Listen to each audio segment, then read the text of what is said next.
Hello,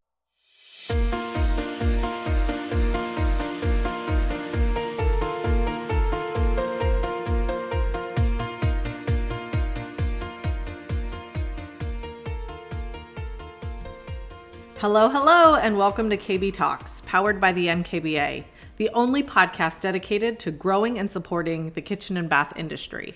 I'm your host, Elle Millard, Industry Relations Manager at the NKBA and your designer about town. Our topic today is on the connected home. We've all had our lives impacted one way or another by technology, and kitchen and bath design is no exception. Technology usage in the kitchen means so much more than just Googling a recipe on your iPad. There's new levels of connectivity and integration that are changing how we work. I've gathered up some folks today who are really at the forefront of how technology is changing and what's possible in kitchen and bath design, not only from the client offering standpoint, but also as a business development and communications tool. But before I tell you who's with us today, let's hear a quick word from Monogram Appliances. Monogram is more than luxury appliances. Monogram is the experience. We are inspired by life and the way you live. With high style, superior craftsmanship, and award-winning technology, our products raise the bar on what's possible in your kitchen designs. Our industry-leading induction cooktops, connected ovens, custom panel refrigerators, Advantium speed cooking ovens, and premium dishwashers blend seamlessly into your dream kitchen projects. Whether for yourself or your clients, Monogram helps you push the boundaries of gourmet style and create a kitchen fit for a chef. Okay, we're back, and I'm excited to introduce you to our guest today. We have Alex Capecelatro, the co-founder and CEO of Josh.ai, a voice-controlled home automation system. Alex is the guy to speak to when it comes to smart devices and futuristic innovations in the home. So we're thrilled to have him with us today. Also with us today, we have Katye McGregor Bennett, the CEO of KMB Communications, an agency that isn't your typical agency. KMB is a strategic communication firm that serves and amplifies the AV industry with 28 years of experience under their belts. I can't wait for Katye to share some of that knowledge with us today.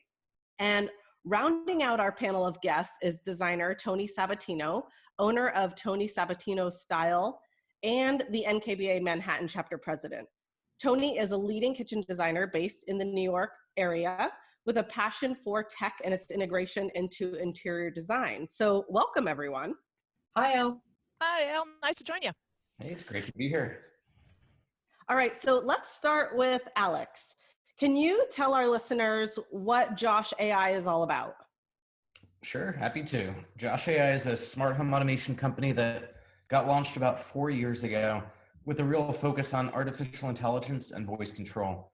When we came about, this was sort of pre-Amazon Echo, pre-Google Home, and the idea was that we just wanted to make interacting with your home really, really simple, but really magical. And that's where voice comes in. Building a strong voice platform in the home is, in my opinion, the simplest way to control your lights, your TVs, your music, your thermostats, your pool heater, whatever you want to control. And so that's really what we're focused on. It's that user experience and trying to make sure that our clients have a really delightful time in their homes. Alex, can you tell us how voice control has almost unlimited applications and how it's one of the greatest applications for technology and its accessibility? Absolutely. Prior to voice control, the smart home has actually been around for probably 50 years now when you think back to the origins and really what people used to have. And the interface in the beginning was all physical. You know, you had light switches and thermostats and physical connections. And over time, that really grew to be more of a digital interface, using apps to control your music for Sonos or your Lutron lights using the Lutron app. And what we found was, while that was great for some amount of people, for a lot of people, the apps are either confusing, they're a little slow to load. When you walk into a room, you don't want to pull out your phone and have to unlock it and navigate to an app. And so voice control is really the great equalizer. What voice control does is it makes it pretty uniform and pretty easy to control almost everything if it's set up properly. For example, you could say something like, turn on the TV, turn on the lights, turn on the thermostat, turn on the pool heater. And all of those commands to a normal user seem to be the exact same thing. You're just turning a device on. But prior to voice control, that was actually a fairly complicated setup. You might need to have tons of buttons, switches, and keypads. And so voice control really makes it a lot easier. The other thing is we have many, many clients who are either on the younger side or the older side, where using an app or using a phone might not be the most natural interface. And so take my dad, for example. He's a 77-year-old technophobe. He doesn't like technology. He's kind of afraid of smartphones, and he doesn't even use a personal computer. My dad for a long time was not really using anything in the house from a smarts perspective. And then we gave him some voice control, and we said, if you want to listen to an artist, just say, play the Beatles, play Coldplay, and it's just going to work. If you want to turn on the TV, all you have to do is say, turn on the TV. And next thing we knew, he was using this stuff every single day. So voice control in many ways is just the simpler sort of next frontier of how to interact with your home. Of course, it is still very much in its infancy. Voice doesn't always work as well as you want, depending on the platform. Sometimes you do have to do a little bit of training, but that's because we're really at phase one. As voice begins to mature, you're going to find that it works in the most natural way, and it's just getting better and better. Isn't it amazing? I have twins, and they're 3 now, but since they were very, very young, they would, shout out commands and put each other in timeout. It's amazing how intuitive this process is. So let's hear from Toni and see, from your perspective, I know you're ahead of the curve in terms of bringing connected technology into the homes for your clients. Can you describe the process and design philosophy for our audience? Sure. The first time I got involved with working with a smart home was about 15 years ago. It was a 9,500 square foot home here in New York on Long Island, and had such things as 3 100 CD changers and a disc lavalier system on a Yamaha piano, in addition to lights, cameras at the people's front gate, camera in the playroom that you could watch on a specific channel in the kitchen. It was pretty intense, and I learned a lot then, and was certainly very intrigued. So fast forward to now, my philosophy basically is that I want the user to have a great experience. I want to make the place look beautiful, and I want the people to have it operate well.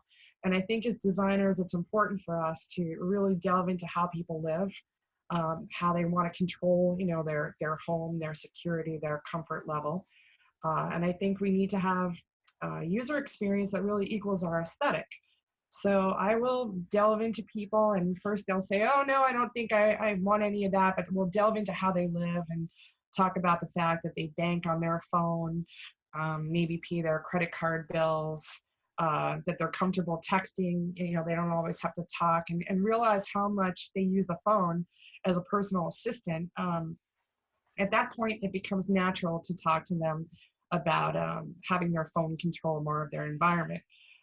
As far as apps are concerned, I'm in favor of some of the companies that have put out a single app where all of your smart devices are all in one location. As far as the voice is concerned, I was introduced to Josh.ai at the studio show on the Design Connection tour, and was absolutely amazed. I saw Josh operate in the Josh.ai booth as well as in the Lutron booth, and was just blown away by how conversational speaking is what, just conversational speaking, and it understood you and operated the window shades and the AV equipment. Really very fascinating stuff. Yeah, thank you so much. So Katie, with KMB Communications, how are you seeing the differences in how you market or communicate in new smart home innovations across age demographics? Thanks. Yeah, it's I think there's a couple of things here. It's one that it's across age demographics, but it's also sort of the technical capacity or interest level across those demographics. And so I think that it's, from a communication standpoint, it's important that, number one, we always understand who our audience is. And part of that is demo, but part of that is interest in technology and need for technology in their life, and then applying that to that particular audience. There's also, and I think once we understand who the audience is and speak to them in sort of a language, tone, message, phrase that's familiar and comfortable to them, and making sure that your communications really are broad-based, but will resonate with that intended audience. So, which is to say, with sort of the next generation, younger audiences, 20, 30-year-olds in sort of that 20-year age span, much more comfortable in shorthand, much more comfortable, much more engaged with emojis, shorthand, GIFs, photos, funny photos, those kinds of things. As far as being attention grabbers and attention getters, there still needs to be a message that hooks them beyond that. But as far as the things up front that really are interesting and appealing, and what they do in their language, on social media especially, once you get out of sight of 35, 40, 45 and more into that established, more professional demographic, we find that taking away those emojis, taking away a lot of the GIFs and sort of the younger style of communicating with each other and being much more direct in that conversation, but direct and educational. We strive to always educate and inspire, so that we not only teach you something, but we also inspire you to do something with that knowledge, whether it's apply it to something in your daily living, or with our clients to go and apply that then with their audiences. But I think the bigger thing is, looking then as how the older demographics, and what Alex was talking to with his father, there's an entire generation that didn't have technology as omnipresent in their lives as I think everybody here on the call today is and has been. And so, I think we still have to take into consideration that there's a large number within our community that isn't familiar with technology. And so just introducing them to things on a very basic level and what that technology can do, so as to get them to really embrace it. Alex gave a really good example with his dad and voice. And I would say that in my family, it's the same way. And I bet you if we went around the table here, everybody will say the same thing. If my mom, she sees a remote and she freaks out. I mean, it's just, she doesn't know what to do and she starts randomly pressing buttons. And that's the fear of every AV integrator out there, is don't punch all the buttons all at once. So if you can just speak to it, so much more simple. And particularly for the older age groups, that's really appealing. And that's, in my experience, enter with something simple like that that's understandable, and they'll lean in and they start to actually get interested in technology because it is cool. It's Toni said it used to be sci-fi, now it's sci-fact, and they've seen that transition. So again, I think it's really all about understanding your audience and really shaping the message and shaping the way that you present that message in a way that's comfortable and that will resonate and age appropriate. Like hemlines, should be age appropriate and always kind of driving with a common voice and a comfortable message. Yeah, and just something to add to that, which we found to be really interesting. When we started this company, we thought it was going to be a slightly younger demographic that was really looking to be technology forward, folks that wanted the coolest, latest thing. So while that is true, what we found to be really interesting and really exciting is the older demographic is really the prime target that's just adopting this stuff. So for example, we had a client in her 70s sign on, get the system installed about maybe 6 months ago. And a month or two into it, her AV integrator sent us a message saying she's so loving voice control in her home, she forgot she can control her lights with light switches. She's using voice for everything. And this was just so cool because this was not the target demographic that we thought were going to be buying into voice control, but it turned out to be the exact perfect demographic because it made their lives just simpler and it made things work so much better. I think for that too, you can add in people that have disabilities. Part of the excitement that I have with technology is I'm a certified living in place professional, and you're taught really to view the challenges that people have from a different point of view, and it's really interesting to delve into the small challenges people may have with with controlling their home, with stability issues, or maybe they have a relative that has a cognitive problem, or perhaps somebody has compromised mobility. So as far as things like sliding cabinet doors and simple things that you think of, technology adds a whole new dimension, and it just can help so many people. So that's very exciting to me as a designer. Yeah. I love the idea of the smart toilet, and I know that, it's taking a while to come into the US market. But we're finally getting there, and we're starting to see some differences with technology in the water closet and being able to reduce infection, which is reducing cost for Medicare and Medicaid. So all those types of things are really helpful with something that's so simple as being able to use a smart toilet or a wash system in the water closet area. To that too, people think that it's just for people that are aging. It's not. Anyone who's been skiing and broken an arm or a leg really appreciates the hygienic toilet. So I just figured I would throw that in there. That's a good point. That's a really good point, Toni. And I'll throw in too. So we were talking on another show last week about some of the technologies that were shown and being showcased out at CES. And lo and behold, if the smart toilet didn't come up, it's funny how often that one's coming up just sort of in casual conversation across the board, from our design circle over to our AV integration. And the thing is it's coming up as sort of that anecdote that people are using. But when you kind of focus in on it a second, it really does make all the sense in the world from what that capability is. And like Toni said, it isn't just for the aging demographic either. And I think, taking it away from the toilet now, if we can, into the rest of the house, the way that technology is now incorporating into smart mirrors, into the shower, into the kitchen, into ovens and stoves and ranges and microwaves and espresso machines. Toni, you've opened my eyes to a ton of this, and it's just there's so much technology going on now. It's all about the experience though. And so this is where I think it's really cool that technology and design have merged, and that it's both of them collectively are focusing on the experience. So I think it's a fascinating time, and some of these technologies that we kind of want to joke about, they actually are really they're leading somewhere, and I think we're really starting to see that take shape this year. So well, we're at the forefront, so it's really great to be able to look at something like the smart mirror that allows you to engage with your world, as you're getting ready to face it. I love that. I love that so much, that you can connect with your world and have the small screen be some sort of streaming video or your email. You can talk to it. I mean, how fascinating.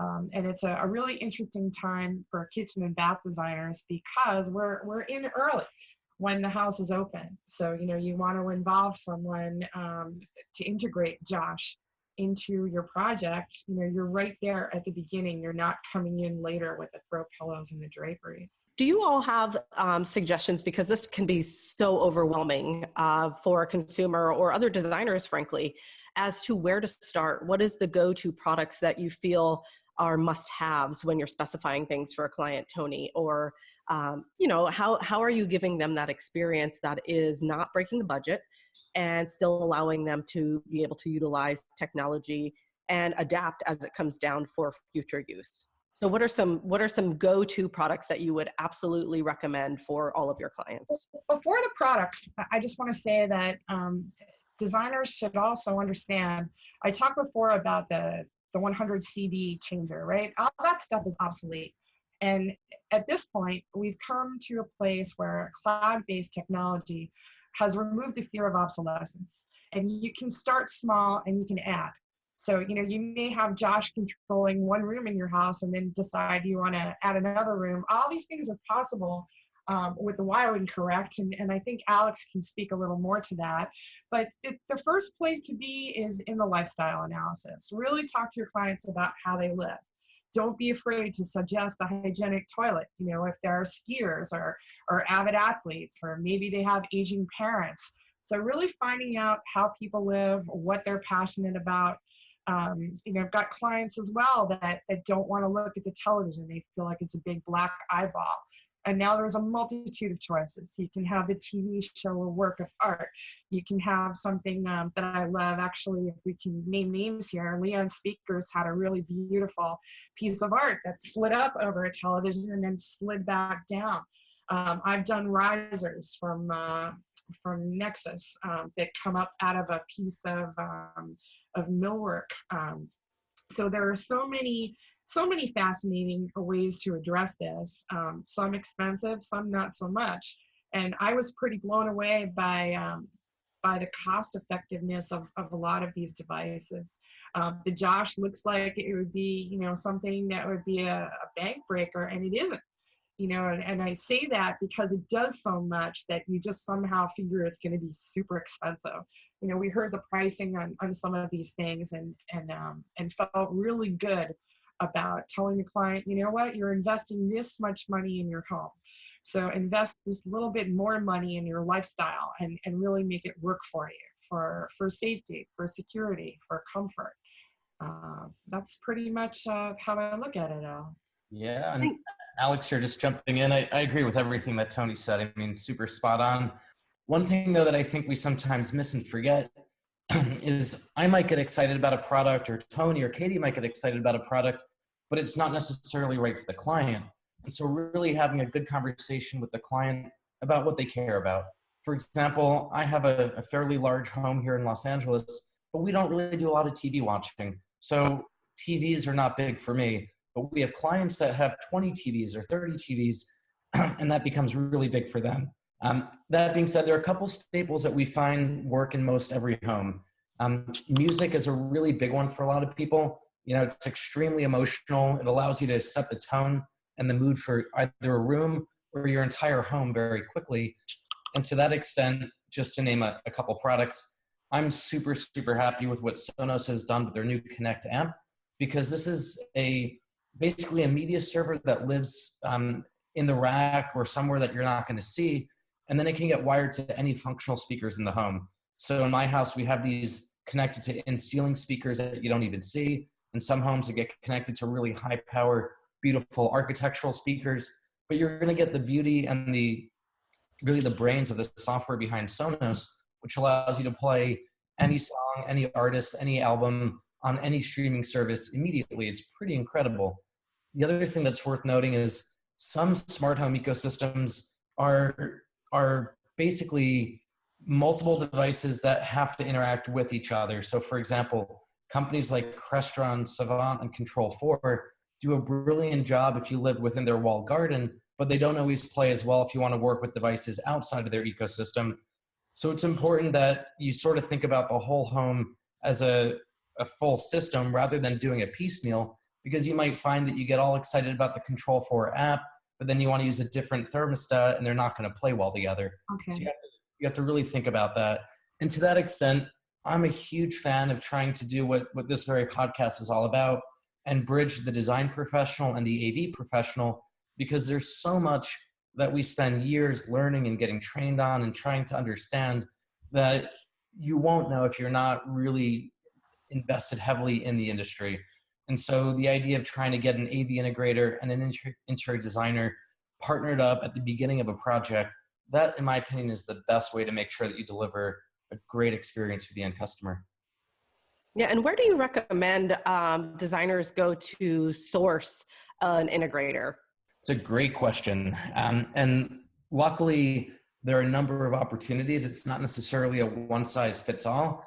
To start on the AV side, there's an organization called CEDIA, CEDIA, and CEDIA has a industry conference that takes place in September. This year, it's going to be in Denver. I highly recommend, if you get the chance, to go to CEDIA just to walk the floor, to meet professionals. There's a lot of training. But if you don't get a chance, the CEDIA website has a great members directory. So you can basically search and try to find what AV integrators are around in my area.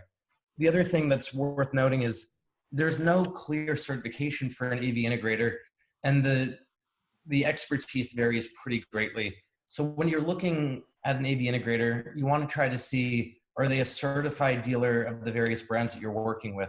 For example, if someone's going to sell Lutron product or Crestron product or Josh product, they're going to have a badge on their website that says that they're a certified dealer, which means they went through the training, they passed the tests, they're certified to be a reseller.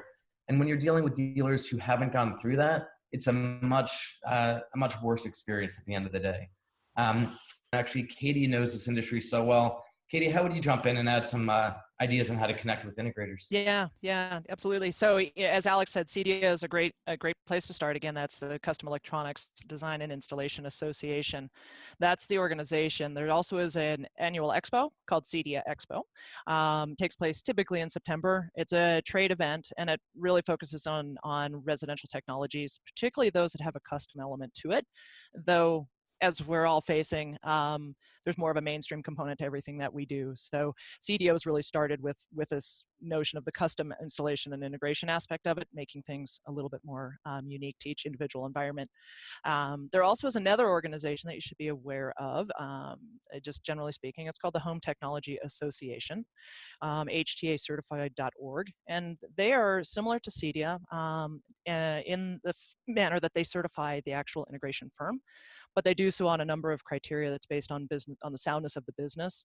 So as a designer, architect, or another tradesperson, understanding if somebody is a part of the CEDIA organization, if they have membership there and they're HTA certified, you know you've got a company that you can feel solid about making recommendations with and aligning your company with. So kind of just, I'm a brand cop in addition to other things in my life. So it's just a good way to sort of make sure that your brand is protected as you're seeking other partners and other sources.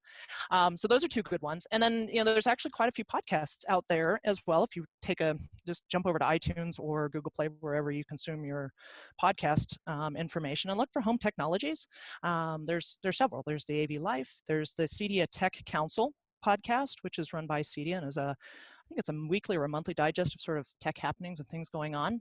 There's a bunch out there, actually, and I'll be launching another one in the future. I don't really want to do a pitch here, but Connecting Tech and Design will be launching next month as well to integrate sort of those two worlds. But I think that this show here that the NKBA is putting on is really going to be a place for all of us to spend more time learning, leaning in, and engaging. But Katie, there's also the opportunity to meet people at things like the Cloud9 Summit. So working with your associations where people are coming in to discuss what's new in technology is also very important. And you get to meet some great people that way to work with.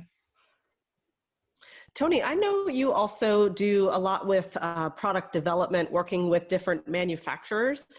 I'm curious just to kind of pick your brain and see, what advice do you give when working with manufacturers when they're looking at implementing technology in the home? I'm all in favor. Again, I'm not sure who we're supposed to name or not name here. I love Control4. Alex already mentioned them, and I think the idea of Control4 basically has something. What am I talking about? They have something called Intercom Anywhere. So for my client that loves to bank with their smartphone and do everything with their smartphone and, just hook their whole world into their smartphone, here's your house. And your Control4 app is going to work with your security, your doorbell, your cameras, your sound system, your video system. So, it's really pretty comprehensive. And now we've got a brave new world of connected home appliances. I just installed a whole bunch of stuff from Jenn-Air where you can operate it with your phone, and Signature Kitchen Suite has a really great setup where each burner, you can be cooking rice on one burner and something else on another burner, and they're going to be done at different times. You'll get different alerts to your phone that, burner number 1 is ready or burner number 4 is ready. In addition to your oven. And initially people were thinking, well, do I really need to talk to my toaster? And the bottom line is, yes, you really do. Being able to turn things on and off without actually being in the room, having that OCD moment where you're going to sleep, is the oven off, or God help you if your mother might have Alzheimer's, mine doesn't. But hearing people talk about people wandering through the house, making sure that the house is secure, the appliances are turned off, the doors are locked. There's just so many applications for tech to really enhance how we live. There for a while, I felt like, we were just having technology to have it. But as you're saying, we're starting to see that connectivity where those features are needed. They're not just a bonus anymore. So we're thinking about things in a different manner. And what I was getting at there is, really, are we now focusing on sensors and alerts that are being push notifications to our phone versus just having technology for technology? Do you think that we're starting to go in a direction where we're starting to focus more on safety and the functionality versus just the whiz bang? Absolutely, Ellen. That's what I tell the different companies when I'm invited to visit. and they'll ask an opinion. I mean, the whiz bang for me is the home theater. And that's a conversation that we could have all in and of itself. But I'm waiting for the point where the range is talking back to you through your Alex. Through your Josh. I keep intermixing those two. But Josh is such a great name. You know, I remember Alex telling us when we were out at the show that it was the dog head, right? It's something everybody loves, and your dog is loyal to you and will take simple commands. But I'm waiting for the point where the dog starts barking back, because I see that coming. What do you think, Alex? Absolutely. At CDA this past September, we actually announced a new set of features, really introducing AI for the first time into our product. So historically, these systems that are called the smart home are really all about home control. You're telling your lights to turn on, you're telling your TV to turn off. But with AI, it's this notion of how can the home really get predictive and smart and kind of think for you. And so the set of features that we announced were recommendations that the home will make for you, geared around a couple factors. One of them is safety and security. If your garage door during weekday during work hours is always closed and your garage door happens to open, you might get a push alert saying, hey, just a heads up, your garage door is open. Or if you're going to bed and your front door is unlocked. These types of safety and security alerts are really important. We're also really focusing on the idea of energy management. In a large home, you might forget that you've had a light on for 3 weeks straight, or your thermostat in the guest room is never turned off. And so our system is constantly monitoring for energy management to try to help let you know if there are things that can be better utilized or turned off. There's always, of course, the notion of just improved entertainment. If there's a new season of Stranger Things and the system has learned that you love that show, it might recommend, hey, Friday night, seems like you're in for the evening. Do you want to watch the new season of Stranger Things? So it's this idea of really bringing intelligence into the home that we're super excited about. And that definitely includes all of the safety and security and energy features. Sensors are a big part of that, but just it's so exciting where things are going. I'm excited. Awesome. Can you give us any insight as to what we can expect next without giving all the secrets away? Yeah, so there are two sides to the equation. There's the home automation side, and then there's the voice control side. I'll kind of start on the voice side because that's a little bit more straightforward. Voice right now is not very personal, meaning if I give a command versus someone else in the household gives a command, the systems today, whether it's Amazon, Google, Siri, or Josh, we don't really do a lot to try to personalize for the person giving the command, and that's changing very rapidly. The idea is that we can identify who's speaking based on your voice, and so if Katie says, play my favorite music, versus if Toni says, play my favorite music, we might get, the Backstreet Boys instead of the Beastie Boys or something like that. Just trying to figure out music they might like. I think that would totally be right.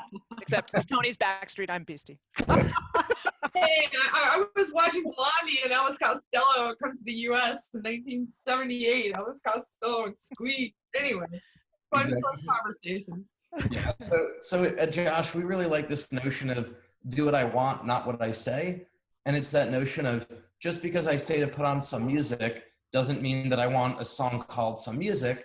It means I want the system to play the right type of music based on what room I'm in, who I am, what time of day it is. And this is where we're looking at, if you're giving the command in the home gym versus in the dining room, the same user is going to actually have a different music preference based on location. So being much more contextual. So on the voice side, it's really filling in the gaps based on, just that lack of spoken information, but the contextual information. And then on the home automation side, it's the idea that the system is starting to learn what the normal status of the home might look like. So for example, on a Friday morning, typically the bedroom lights turn on, CNN turns on, maybe some light music comes on, all of that goes off, the garage opens, the garage closes. The system determines that this happens almost every day. Well, on the fifth Friday when something doesn't happen, maybe the garage doesn't close, the system's going to basically know, hey, this is unusual. It doesn't mean it needs to do something, but it's going to alert the user. So the idea of really getting smart by understanding anomalies and understanding things that are just out of the ordinary that might be interesting for the user to know about. So, silly question. In the event that power goes out and we're all kind of SOL, what happens with all of these, this integration and notifications? Yeah, it's a great question. And by the way, I apologize. I hope the noise behind me isn't too loud. It seems like working from home is a tough thing to be doing today. But to your question, there's a lot of work that's going into making sure these systems will continue to work in an offline environment, meaning if your network goes off, but if your power goes out and there's no backup generator, you are going to see an issue in terms of the systems just not remaining, not continuing to work. Music, TVs, any cloud-based service certainly will not work when your power goes out. But in terms of having an offline system, that's something that many, many of us are working on making a reality, hopefully in the near future. Very good. So I'm curious from each of you, if you could really give us some technology that has the biggest consumer impact. I know we've kind of touched on this a little bit before. Would you say it's the connected security, safety, sound, lighting, or all of it? And maybe Katye, we could start with you. You've been a player in the industry for as long as anyone. So are you seeing any trends in 2019? So I think, in keeping to the construct of the question, what's going to make the biggest consumer impact? I think it's all of the above, but it isn't as individual technologies or components of technology that are going to make a large consumer impact.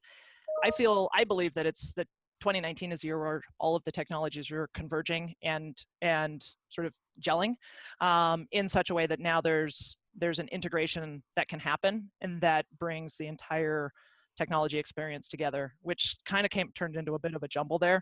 But when you're talking about lighting, security, networking, automation, all of those as individuals, now all of those are very well integrated and down to the voice level. So, as Alex was saying, and as systems are getting more robust, we're able to combine commands now. So we can ask for the home, for the lights to dim, for the shades to drop, for the projector to turn on, the oven to warm, espresso to pull, and toast to drop, all in sort of one smooth experience. At least we're getting to that one smooth experience. In the past, while some of that was possible, it wasn't as seamless, it wasn't as integrated, it certainly wasn't as enjoyable as just being able to talk to the room and have cool things happen.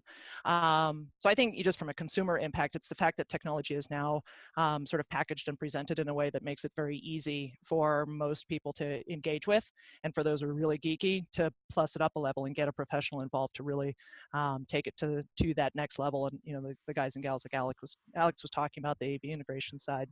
So that's just kind of where I sit. Toni, what do you think? I think it's becoming accepted. I think that the fear factor has been removed. I think that there's great value there, and it's simple. It shows great value. It makes your life easier to manage.